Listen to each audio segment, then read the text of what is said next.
I like for my students to be able to represent their solutions to inequalities on number lines.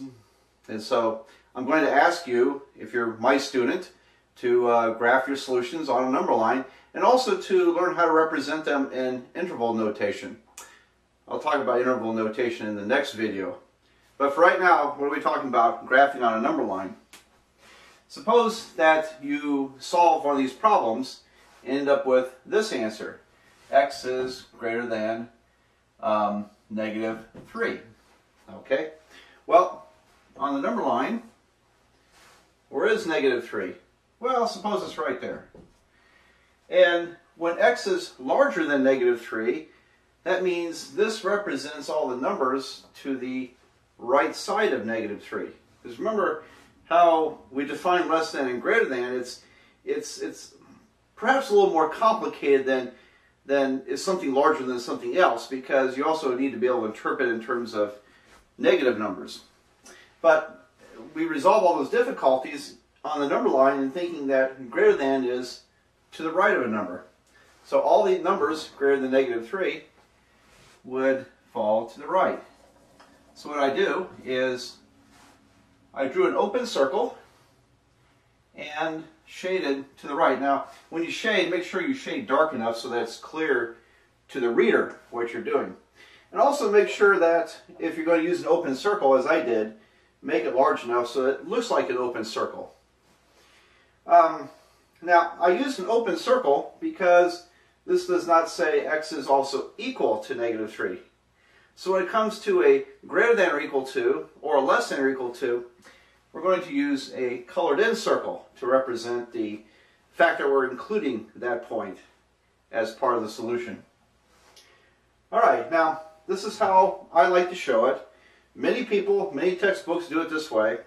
Your textbook, however, or some textbooks, do it this way. And instead of using the open circle, they use in this case, a left parentheses, and then shade to the right. And don't forget to mark the number. So an open parentheses is equivalent to an open circle.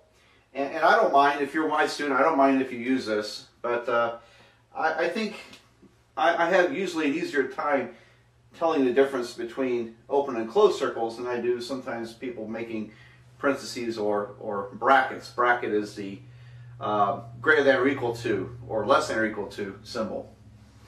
Alright, so some textbooks do it this way. I do it this way. Use whichever you like. I kind of prefer this, but it's up to you. I don't mind either way. Okay, so I want to look at a couple of these. And one observation is that I did not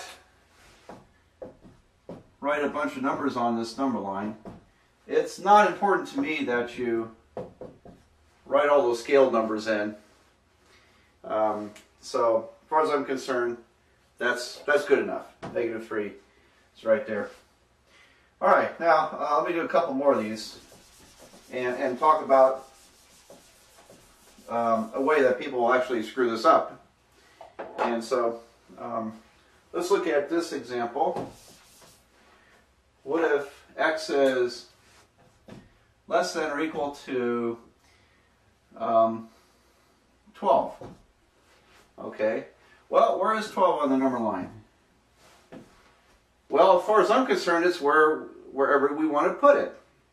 Now, if you're going to list more than one number on the number line, make sure you have greater than numbers to the right and less than numbers to the left. But here, if I were to graph this, represented on a number line, then I'll just put 12 right there.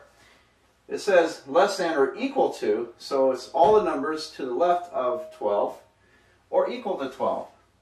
So in this case, we draw a closed circle, and then shade to the left side. So there is x is less than or equal to 12.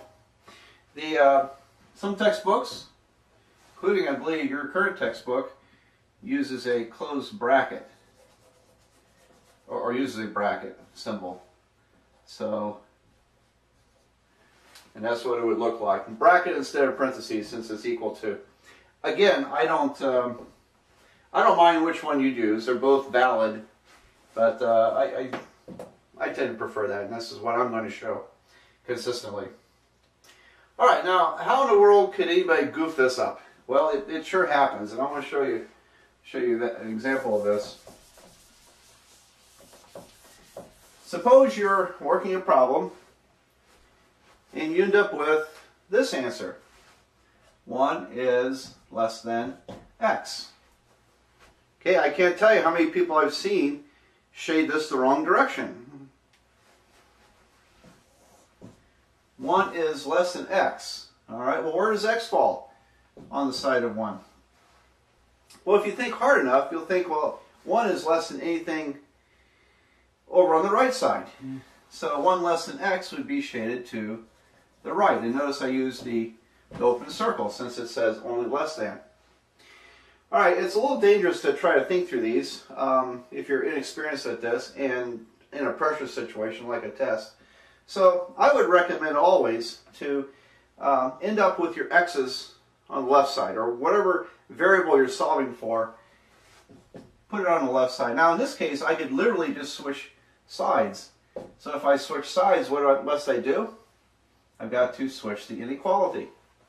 Because you think about this, if you read from left to right, it reads 1 is less than x. And if you read from right to left, it says x is greater than 1. So if you put x on the left side, x is greater than 1, then you can depend on this left-right business. Greater than, shade to the right, provided x is on the left. So that's a caution, something to be careful of, because I've seen a lot of people shade that the wrong direction. And part of the job here is not just solving the inequality properly, it's in being able to interpret the answer properly. You know, if you can't interpret what you have accurately, then what good is it to you? So, there we go.